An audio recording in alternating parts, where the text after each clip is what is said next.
하면서 하겠습니다. 안녕하십니까. 오늘이 초복이에요.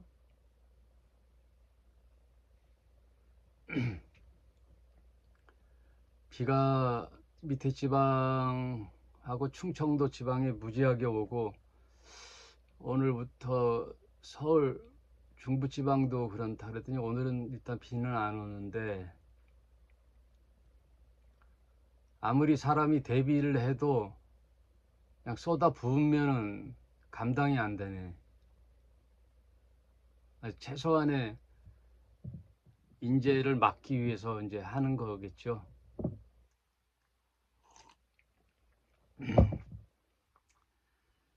어, 지난 3년간 성경 일독 하면서 무작정 읽는 게 아니고 한 장씩 읽어가면서 해석을 하고 또 나누고 해서 3년간 창세기부터 요한계시록까지 한번 살펴보고 이제 방송을 언제까지 할지 모르겠지만 일단 마태, 마가, 누가, 요한 이 사복음서를 다시 1장 1절부터 좀 디테일하게 심층적으로 한번 한 절 한 절 살펴보자, 이런 의미에서 진도보다도 한번 사유해보자는 초점을 맞춰서 지금 진행하고 있습니다. 그래서 또 지난 시간까지 6장을 다 끝내고 이제 오늘 7장 1절 한번 읽어보도록 하겠습니다. 비판을 받지 아니하려거든 비판하지 말라. 너희의 비판하는 그 비판으로 너희가 비판을 받을 것이요, 너희의 헤아리는 그 헤아림으로 너희가 헤아림을 받을 것이니라. 3절 어찌하여 형제의 눈 속에 있는 티를 보고 내 눈 속에 있는 들보는 깨닫지 못하느냐. 보라, 내 눈 속에 들보가 있는데 어찌하여 형제에게 말하기를 나로 내 눈 속에 티를 빼게 하라 하겠느냐. 사실 5절이 결론이에요. 외식하는 자여, 먼저 내 눈 속에 들보를 빼어라. 그 후에 밝히 보고 형제의 눈 속에 티를 빼리라. 이게 오늘 나눌 말씀입니다. 참 해석도 많고 여러 이야기가 많은 구절이죠. 비판하지 말라. 누가 무슨 비판을 하려면은 성경에 비판하지 말라 그랬는데 왜 비판하냐, 이제 이런 말투로 또 얘기도 하지요. 그러면 아무 소리 하지 말고 살아야 되느냐? 예? 잘못을 하고 있는데 그렇지 뭐 하고 내버려 둬야 되느냐? 그렇지가 않죠. 먼저 전제로 이 세상에 비판받지 않을 사람은 한 명도 없죠. 한 사람도 없어요. 만약에 100명이 있다면 그 100명이 다 다르죠. 생각이 달라요. 다 다른 의견을 갖고 있어요. 그래서 성경 한 구절 가지고도 백인백색 100명이면 다른 의도로 또 읽히기도 하고 또 다른 해석을 하기도 하지요. 그래서 성경을 읽으면서 저의 1차적인 약속은 그 말씀의 의도를 한번 살펴보자. 그냥 읽는 대로 읽는 게 아니라 그 말씀의 의도, 왜 이런 말씀을 예수께서는 하셨을까? 그 당시의 상황, 또 화자, 누구와 대화를 나누느냐, 그런 또 그 시대적 상황, 그 당시의 그 문화와 또 습관들이 있죠. 관습, 그런 시대적 상황이 있단 말이에요. 그것을 일단 살펴보고 그 본문의 내용을 살펴보면 조금씩 이제 왜 그런 이야기를 하셨을까라는 답이 나오죠.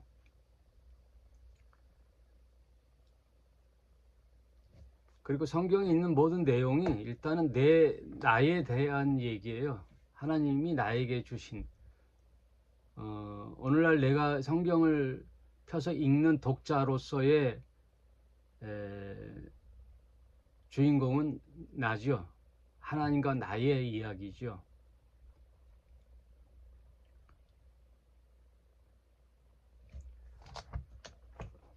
비판받지 않으려거든 비판하지 말라. 그렇다면은 뭐 타인이 나에게 비판해도 좋아. 나는 누구도 비판할 수도 있다라고 생각해. 라고 생각한다면 비판해도 되죠.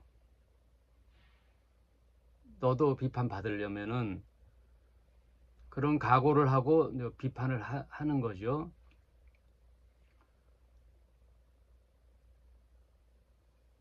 근데 여기서 유념해 둬야 될 것은 비판하는 너가 또 비판받는 그 대상의 상황에 이르려면 또 그런 행동을 할 수 있는 그런 연약한 사람이라는 걸 이제 인식해야 돼요. 사람이 어떤 실수를 하고 잘못을 하고 했잖아요. 그러면 무조건적으로 내 생각대로 비판할 것이 아니라 그 사람의 상황과 형편에 처해 있게 되면 나도 그렇게 비판받을 짓을 저지를 수 있는 그런 연약한 존재임을 먼저 인식해야 돼요. 언젠가는 너도 그 일을 행할 수도 있는 그런 사람이라는 거예요. 항상 내가 옳은 삶을 살 수는 없는 거거든요. 그리고 내 형편과 상황이 바뀌잖아요. 그래서 이런 말이 있어요. 내가 다시는 여기 와서 이 우물에 물을 먹나 봐라 하고 침을 뱉고 가잖아요. 그럼 언젠가 또 내가 거기 와서 물을 먹을 상황이 될 수도 있다라는 거예요.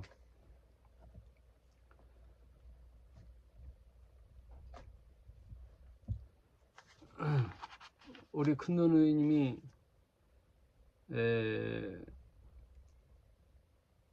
결혼 초기에 고생을 많이 했어요.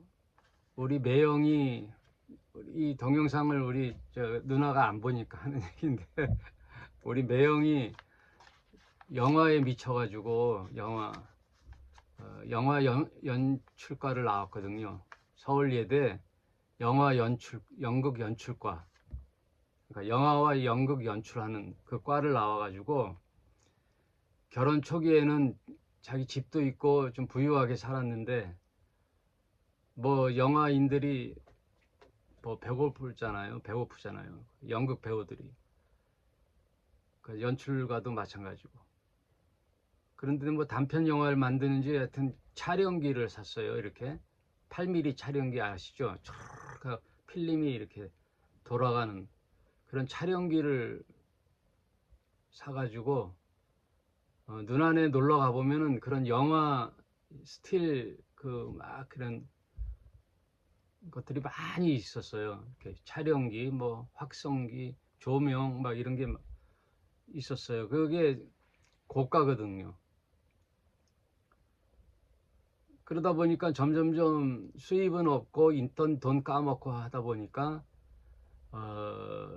누나가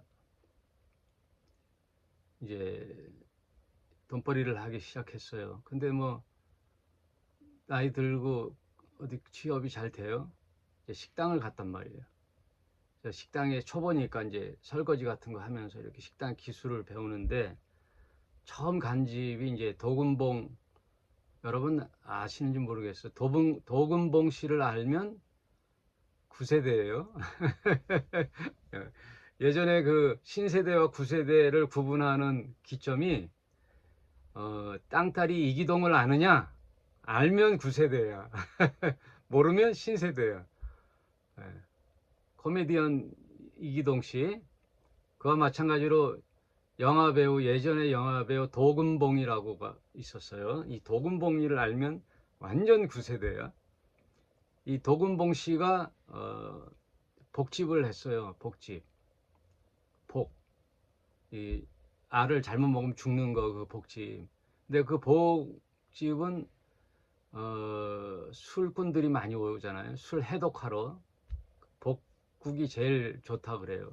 거기서 이제 복 요리할 기술은 없으니까 이제 허드레 일을 하면서 했어요. 그러면서 나한테 하는 말이, 예전에는 꿈에도 생각 못했죠. 자기가 그런 식당의 주방에서 일할 줄은.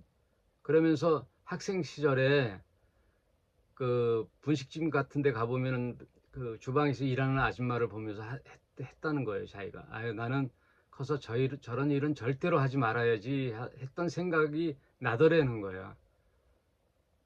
그런데 세월이 뭐 지나서 보니까 전혀 그런 상황을 생각지도 못한 누나가 자기가 그 일을 하고 있다라는 거예요. 이 말을 왜 했느냐? 어, 나는 적어도 저 짓은 안 해. 하고 어떤 타인에 대해서 비판을 하거나 타인에 대한 좋지 않은 인식을 할 때 나도 그런 상황이나 여건이 되면 장담할 수 없다라는 거예요. 사람 사는 일이 모르는 거예요. 사람 사는 일은 진짜 몰라요.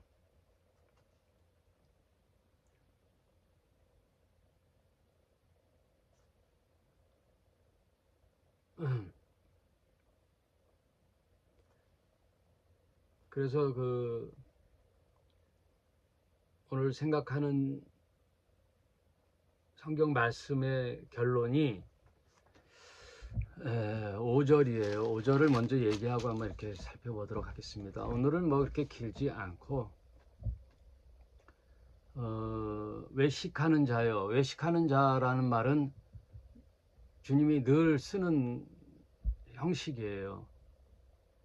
주님이 가장 이 복음서에 보면은 다 너그럽게 보세요. 너그럽게 그래 하고 다 포용하고 용서하고 안아주고 하시는 말투 자체가 너그러우신데, 요 부류만큼은 강력하게 질타하고 외식하다 그러고 또 화 있을진저 아주 심한 얘기, 그리고 이 독사의 새끼들아 이렇게 심한 말씀을 한 부류가 있어요. 그 부류가 누구냐? 오늘날로 얘기하면 목사들이 목사들, 장로들, 집사까지 갈까? 하여튼 종교 지도자들, 그 당시 대제사장 그룹, 성전을 중심으로 한 대제사장 그룹과 제사장들, 서기관 바리새인들은 말하자면 종교 지도자 그룹이거든요. 그런 종교 지도자들이 그 당시 그 역사학자 유세비우스에 의하면 약 2만 명이 있었다 그래요. 2만 명. 꽤 있었죠. 그 당시 인구에 비하면 종교 지도자들이 꽤 많단 말이에요. 네. 오늘 대한민국의 목사들이 많은데 정확한 숫자는 지금 제가 모르겠어요. 근데 목사보다 더 많은 부류가 있어요. 무당들이 그렇게 많대네. 무당들이 몇만 명이라 그러더라. 하여튼 엄청나게 많아요. 무당들. 점 보는 자들, 무당들.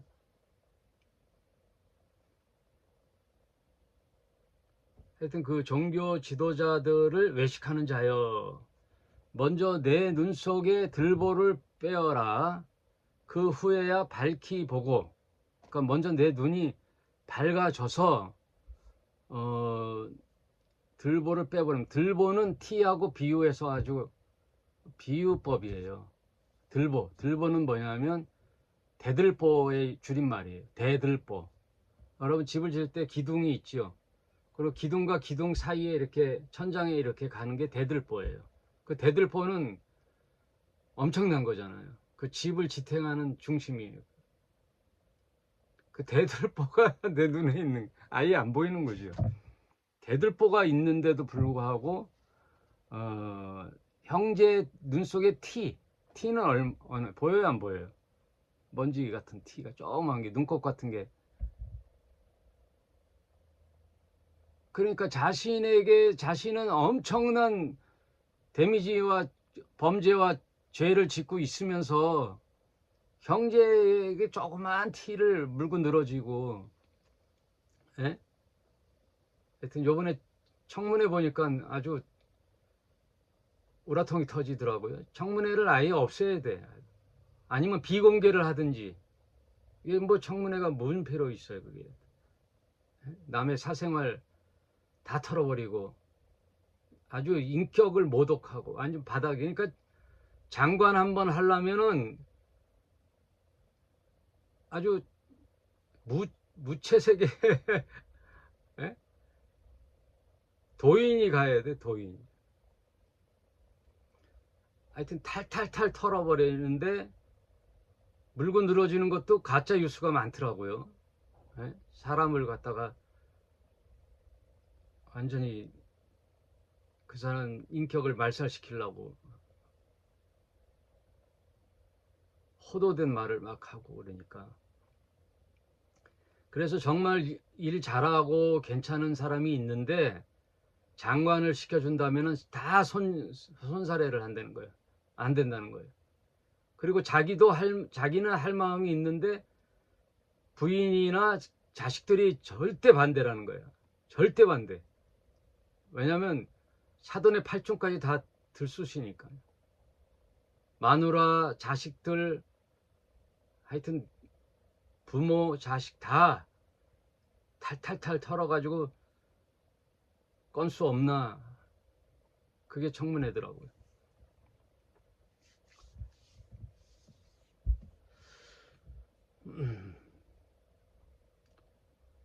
제가 전제로 말씀드렸잖아요. 이 세상에 비판받지 않을 사람은 한 명도 없다. 10가지 중에 9가지는 완벽하게 그래도 잘하는데 한 가지가 모자란 부분이 꼭 있거든요. 또 있어요.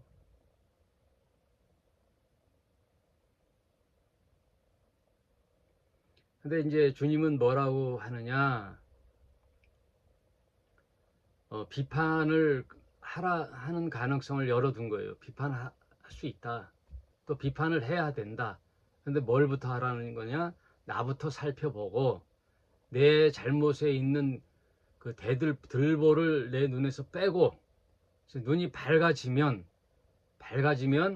비판을 하되, 언젠가는 그 상황과 여건이 되면 나도 그럴 수 있다라는 그런 자세로 그 사람에게 고언이나 권면 이런 식으로 비판을 해야지, 마치 자기는 완벽한 인간인 양 막 거품을 물고 막 그냥. 그래서 나는 목사님들 중에요, 설교 이렇게 단상에서 설교하는 모습을 보면 완벽한 인간이야. 막 그냥 과음을 지르고 그냥 침을 튀기고 막 그냥 목청에 막 힘줄 나오게 하면서 딜이 까는데, 조사해 봐야 돼. 간단하게. 목사님 부인한테 물어보면 100%. 목사님 부인. 과연 강단에 서서 얘기하는 것만큼 목사님의 와이프나 실생활에도 그렇게 하느냐?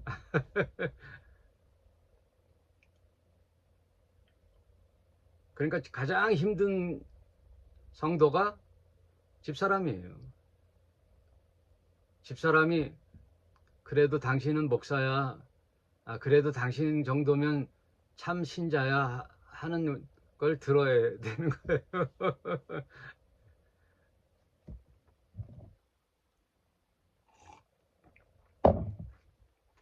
제가 왜 물을 한 번 마셨느냐? 못 듣고 있다, 이게. 저도.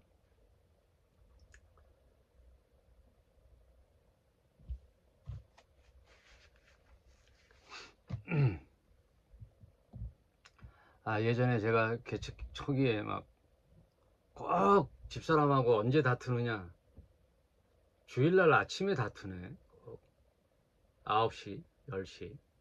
곧 11시에 예배 설교해야 할 목사가 꼭 이상하게 건수가 주일날 아침에 다투게 되더라고. 오늘 주일날 끝나고 밥 먹는데 반찬이 뭐냐, 뭐 했냐, 그런 뭐 했다, 하다못해 그런 거, 또 다른 일, 사소한 일.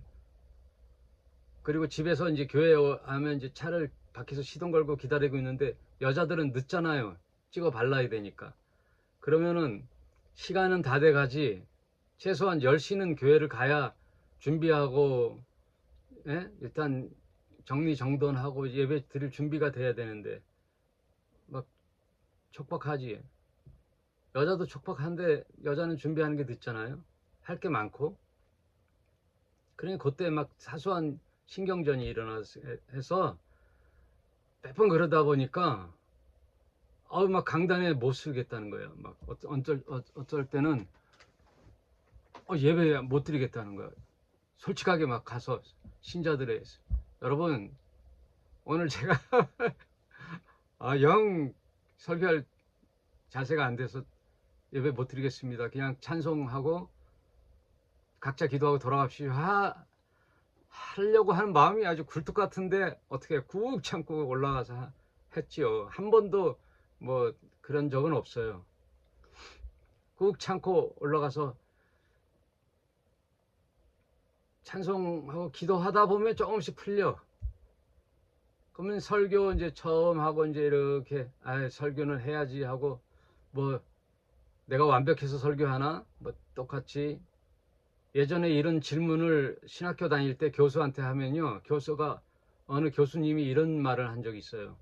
설교자는 내가 완벽해서 설교하는 게 아니라 마치 38선 그 휴전선에 보초수는 보초병이랑 똑같다 이거예요. 보초병이랑 똑같다. 왜? 내가 어떤 감정이든 집에 무슨 일이 있어서 전화를 받았다 막 그럼 복잡하잖아요.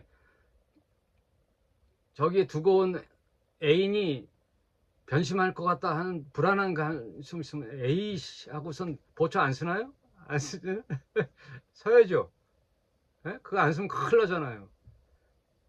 그냥 내 감정과 관계없이 보초 쓰는 그런 마음으로 강단에 서야 된다. 이런 그 교수의 말에 늘 생각이 나서 이제 꼭 참고 이제 설교하면요. 설교 한 중간 끝날 쯤 되면 저 뒤에서 집사람이 이러고 이래요. 이렇게 하트. 풀어졌다는 얘기지. 그러고 이제 예배 마친 게 많아요. 수두룩해. 그래서 안 되겠다. 꼭 주일날 부딪히는구나. 그래서 어때는 이게 마귀의 장난인가, 이 새끼들이 시험을 하나 하고 그럴 때도 있어서 무조건 주일날 아침에 저는 일어나가지고 목욕탕을 갔어요. 가서 목욕탕에 한 2시간, 1시간 반, 2시간 푹 담그고 집에 안 들려요. 집에 안 들리고 바로 교회로 가요. 한 10시 반쯤에 가면은 막 이제 준비 찬송들 하고 막 준비하고 있으면 바로 강단으로 쓱 가야 되는 거예요. 그렇게 했었어요. 하여튼 건물교회 할 때 또 쓸데없는 소리 했죠. 아무튼 5절에 보면 비판하라는 여지를 주는 거예요. 비판할 수 있다. 그러나 이제 너를 먼저 살피고 난 후에 이제 형제의 티도 빼줘라. 근데 그게 어마어마한 차이죠. 들보와 티는 뭐 100만 분의 1 정도 되는 거죠. 그러니까 어떻게 보면은 비판하는데 조심하라는 얘기예요. 그리고 너 자신을 먼저 돌아보라 그런 얘기죠. 그래서 유교인가요? 이런 말이 있어요. 수신제가 치국 평천하라는 말 잘 알죠? 유명한 말이니까. 수신, 나부터 다스리고 제가 그다음 집부터 다스리고 가르치고 훈육하고 가정을 건사하고 수신제가 치국, 그 다음 나라를 다스리고 더 나아가 내가 역량이 있다면 평천하, 세상의 평화를 위하여 매진하고 일할 수 있는 사람이 되라 이런 거예요. 점점점 확장되는 거예요. 수신제가 치국 평천하, 그건데 순서가 있다는 거죠. 기독교적 성경 말씀에 비춰보면 내 들보부터 빼라는 뜻이죠. 수신하라는 거죠. 늘 자신을 돌아보라는 거죠.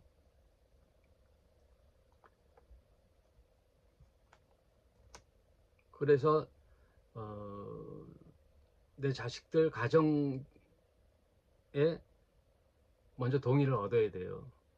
하나님 말씀이나 이렇게 사는 거를 내 가족들이 정말 진리 안에 있게 우리 부모님 보니까 참 신앙이 모범이구나 하는 그런 수신 제가가 있어야 돼요. 제가 정말 내 아내와 내 아이들만이라도 진리에 설 수만 있다면 당신과 저와 당신들은 성공한 인생이에요. 정말 성공한 인생이에요. 뭐 나 하나 건사하기도 힘든 세상에 나와 내 가족 수신 제가만 해도 엄청난 훌륭한 인생을 사는 거예요.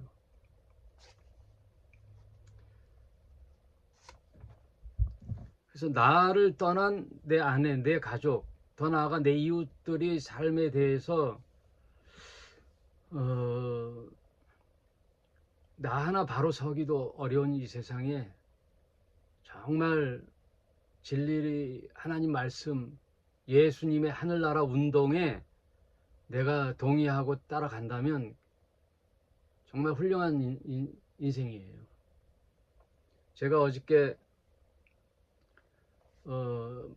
자연자 모임에 여기 그 산막골에 모였어요. 5명이 모였는데 아주 너무나 좋은 서로 말씀을 나누니까 시간 가는 줄 모르고 12시에 만나가지고 9시에 왔어요. 저녁 9시에.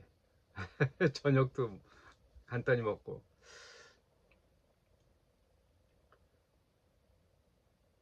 왜냐하면 그런 하나님 말씀이 서로 공감대를 이루고 여러분 요새 장마철에 아주 물이 흔하잖아요. 나가서 물이 철철 넘쳐요. 근데 보면 흙탕물이죠.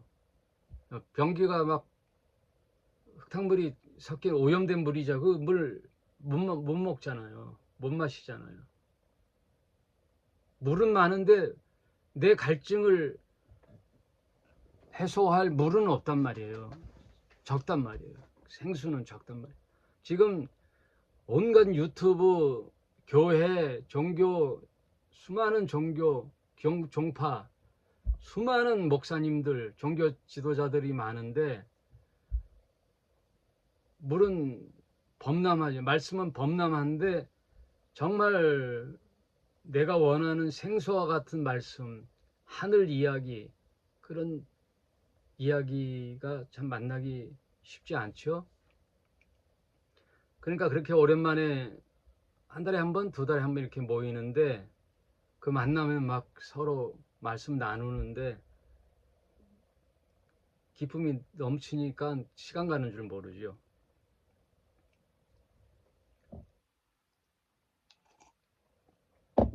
그런 얘기 중에 이런 얘기가 있었어요. 타종교 얘기하기가 참 그런데 불교 얘기를 하는데 불교 용어에 보살이라는 얘기가 있어요. 보살. 우리 흔하게 교회에서는 뭐라 그러죠? 집사님이잖아요. 집사님. 불교에서는 보살님 이렇게 하는데 그 보살이란 뜻이 원래 무슨 뜻이냐? 불교에서는 수련을 많이 하고 어느 도를 계속 깨우치는 거잖아요. 그 깨우침의 본보기가 부처잖아요. 그 시달타. 시달타가 깨달았다 해서 부처예요. 그 시달타가 부처는 아니죠. 깨달은 자가 뭐 부처니까 다 많은 게 부처예요. 부처. 그 중에 가장 깨달음의 선봉에 쓴 자, 그분이 고타미 시탈타지요. 그래서 그 시탈타 이후에 많은 부처, 깨달은 자가 있어요. 그러면 그들이 원하는 세계로 가는 거예요. 그게 극락이든 뭐든 정토든 뭐 이렇게 가야 되는데 거기를 갈 수준의 사람이 거기를 가지 않고 다시 이 생에 남아서 중생들과 함께 한다는 거예요. 그 사람이 보살이라는 거예요. 그래서 내가 기독교와 다른 타종교인데도 굉장히 심오한 말씀이다. 그러면 왜 보살이 이 세상에 남았느냐? 자기는 자기의 원하는 그 쪽으로 이미 깨달은 자인데 이 생에 왜 남았느냐? 중생들을 위해서. 아직 미천하고 깨닫지 못한 중생들을 위하여 깨우침을 주기 위하여 자기가 갈 수 있음에도 불구하고 이 생에 머물러 보살의 삶을 산다는 거예요. 그러니 보살이란 말은 자신을 위한 삶이 아니라는 거예요. 중생을 위한 삶이라는 거예요. 그래서 타종교지만 참 아름답고 본받을 만하잖아요. 그럼 우리는 예수 그리스도의 사상과 정신, 그분의 말씀을 따르는 제자로서, 신자로서 우리는 그런 마음이 있는가? 있겠죠. 또 있는 분들이 있고 그 보살 같은 마음이 있는가? 예를 들어 집사님들인데 집사님들의 그런 정신이 있는가? 예? 목사들은 그런 정신들이 있는가? 하나님은 어떤 분이냐? 내가 원하고 내가 뜻을 갖춘 내 목적, 그것을 응답하는 자로 그동안 알았던 기도잖아요. 근데 기도라는 것은 하나님의 뜻을 내가 응답하는 거거든요. 하나님의 뜻은 성경에 있죠.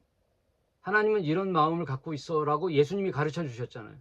그 가르침에 내가 응답하는 거거든요. 근데 그동안 기독교는 어떻게 가르쳤느냐? 내 뜻과 내 목적과 내 소망을 저 신이 감동받아 그분이 응답하는 거예요. 내 초점에 맞추는 거예요. 내 뜻에 맞추는 거야. 그게 기도 응답이라고 가르쳤거든요. 응답 받았어? 못 받았으면 기도원에 가. 그냥 강청 기도를 해. 때를 써서 문을 막 두드리래잖아. 그럼 열린대잖아 하고. 내 목적이 이 세상에 사는 동안에 내 뜻과 소망과 꿈이 있잖아요. 그 꿈을 관철시키기 위해서 저 신이란 분이 마음을 돌이키라는 거예요. 그러기 위해서는 뭘 하라는 거예요? 마치 무당처럼 뭘 해야 돼? 네. 복체를 줘야 되잖아. 복체. 그리고 치성이 있어요. 치성. 아, 치성이 부족하다 그러잖아요. 막 하면, 아, 치성이 부족, 영매들이, 무당들이, 아, 정성과 치성이 부족하구나. 그럼 뭘 내라는 거예요? 그러면 복채를 듬뿍듬뿍 내면은 또 다시 또 막 하잖아요. 대상만 다르지 뭐 달랐던 게 뭐 있어요. 나도 비판하는 거야. 개신교 비판하는 거야. 왜? 내 들보의 눈은 한번 한꺼풀 뜯어 보니까 보이니까 안타까워서 하는 거죠. 뭐 이런 말 안 하고도 하면 되는데 왜 말을 하겠어요. 안타까우니까. 전혀 다른 의미로 해석한 것을 듣고 마치 그거에 맞는 양 살아가니까.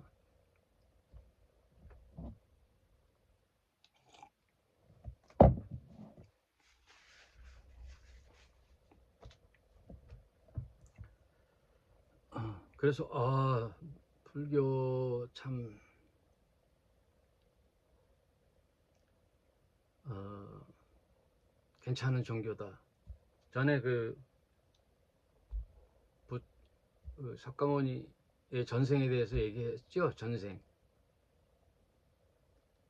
알아요? 몰라요? 흘려 들었어요? 석가모니의 전생. 그 불교는 전생이 있잖아요. 이렇게 전생 윤회하잖아요. 그런데 그 부처의 전생은 어, 5명이 배를 타고 가다가 파산을 해가지고 물에 빠졌어요.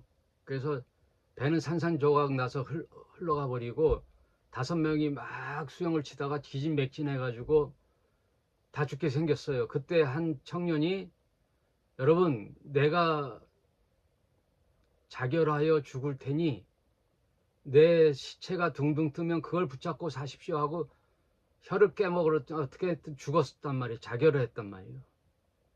어떤 청년이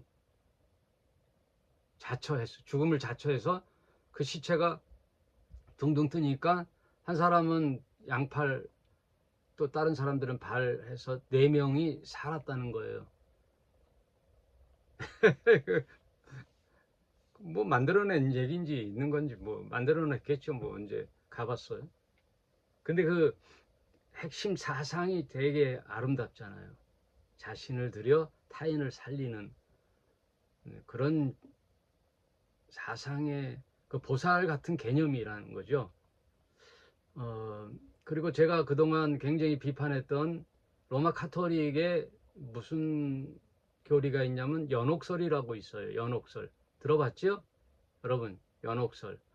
그래서 연옥설에 대한 비판을 많이들 했죠. 성경에도 없는 개념이지만, 로마 카톨릭이 수천 년 내려오는 동안에 어떤 교황과 다른 그 종교 지도자들에 의하여 만들어낸 교리란 말이에요. 근데 연옥설에 좋은 점이 하나 있는 거예요. 그게 뭐냐?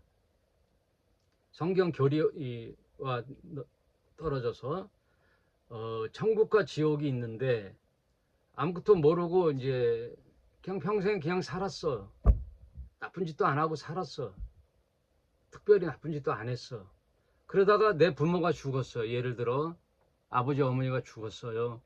그런데 바로 천국 가거나 지옥 가는 게 아니라 유보한 자리가 연옥이라는 거예요. 유보. 일단 유보. 거기에 대기하고 있는 거예요. 대기 장소. 그런데 이 지상에서 그 자식들이 그 어머니와 아버지를 위하여 그의 이름으로 선행을 하거나 기부를 하거나 착한 일을 하고 수도를 하고 매일 기도를 하고 올려드리면 그 자식의 기도와 선행에 의하여 연옥에 있던 부모들이 천국에 갈 수 있다 그 얘기예요. 그게 연옥설이에요. 그럼 허무맹랑한 교리 성경하고는 먼 거리지만 그 중심 사상을 보면 아름답다는 거예요. 여러 가지 맹점들은 있죠. 뭐 선행을 강조하기, 돈을 헌금을 뜯기 위해서. 그래서 뭐 중세에는 그게 큰 폐해가 있었어요. 베드로 성전을 짓기 위하여 너희가 드리는 연보가 땅그랑 소리가 나면 연옥에 있던 너희들이 목적하는 그 기도 내용이 연옥에 있던 형제가 천국에 간다라는 그 나쁜 의도로 썼던 전례가 있어요. 그래서 비판적으로 많이 했는데 가만히 살펴보면 내용은 아름다운 거예요. 그래서 전혀 성경에 없느냐? 성경에 이런 말씀이 있어요. 예수님이 한 번은 지나가시다가 어느 마을에서 막 설교를 하고 강론을 하시니까 사람들이 막 매여 있죠. 그런데 중풍병자를 갖고 있는 친구 4명이 어떻게 예수님께 접근을 할 수 없어가지고 그 유대는 그 집이 이렇게 계단식으로 돼서 지붕이 이렇게 슬라브식으로 돼 있나 봐요. 뜯게 돼 있나 봐요. 그래서 내 친구가 올라가 지붕을 뜯고 밧줄을 갖다가 그 침상을 천천히 내리니까 얼마나 퍼포먼스가, 상상을 해보세요. 그림이 하늘에서 이제 막 예수님이 무슨 말씀을 하고 있는데 하늘에서 뭐가 쭉 내려와. 그러면 다들 놀래서 이게 뭐야 하고 볼 거 아니에요. 얼마나 간절했으면 그랬어요. 해갖고 쭉 내려오니까 예수님도 나는 예수님이 웃었다고 봐. 이래갖고 어이가 없는. 근데 이야기를 들어보니까 이게 어찌된 일이냐, 이건 누가 한 짓이야 하고 봤더니 그때 친구들이 쪼로로 내려와서 예수님 앞에 딱 엎드려 뭐라 그래요. 제 친구를 좀 한번 봐달라는 거죠. 예. 오랜 세월 중풍병으로 앓고 있는 이 친구를 좀 어여삐 봐달라는 거죠. 그때 예수님이 뭐라 그래요. 그래 하고 기도해주고 치료를 해주죠. 그러면서 이 친구들의 믿음을 보시고 이렇게 하시거든요.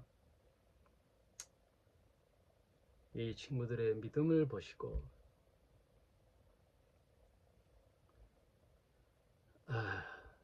여러분,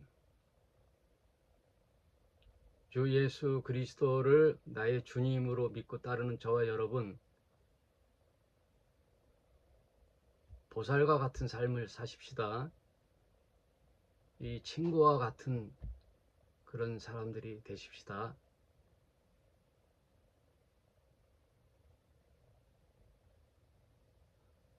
예수님이 하나님의 아들로 믿는 저와 여러분, 그동안 종교에 빠져가지고 폭삭 속아서 나나나 하고 살았던 저와 여러분은 이제 이런 인생을 사셔야 돼요. 작게든 크게든 이렇게 타인을 배려하고 함께 사는 세상. 그렇다고 내 인생을 다 팽개치라는 뜻이 아니에요. 이런 아름다운 인생을 사는 거예요. 오늘 말씀도 그 얘기예요. 형제의 티를 뭐라 그러지 말고 일단 내 자신을 한번 살펴보고 형제의 티에 눈에 있는 티도 빼주는 삶이에요. 그게. 그래서 나도 살고 형제도 사는 거예요. 그래서 항상 용서는 갑에 있는 사람의 제스처라 그러면, 특권이라 그러면 화해는 쌍방이거든요. 근데 하나님은 우리와 화해를 원해요. 화해. 예수님은 큰 아들과 집 나간 작은 아들이 화해하길 바래요. 그래서 높은 위치에서 너를 내려다보면서 그래 용서해 줄게가 아니라 화해하는 거예요. 화해. 하나님도 화해하기를 원해요. 손을 내미는 거예요.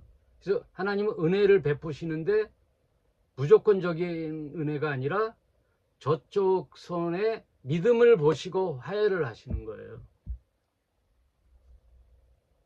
항상 성경 전체 하나님의 사상 그걸 보시고 나나나 하는 그 종교에 빠지지 마시고 정말 세상을 넓게 보살과 같이 연옥에 있는 어떤 자들을 위해서 꼭 연옥이 아니라 이 세상에 그 누구를 위해서 나의 헌신과 나의 배려와 사랑을 통하여 함께 사는 세상, 그 세상을 만들어 가는데 저와 여러분이 그런 인생을 사시기를 한번 얘기해 봤습니다. 오늘 여기까지 하겠습니다. 맛있는 점심 드십시오.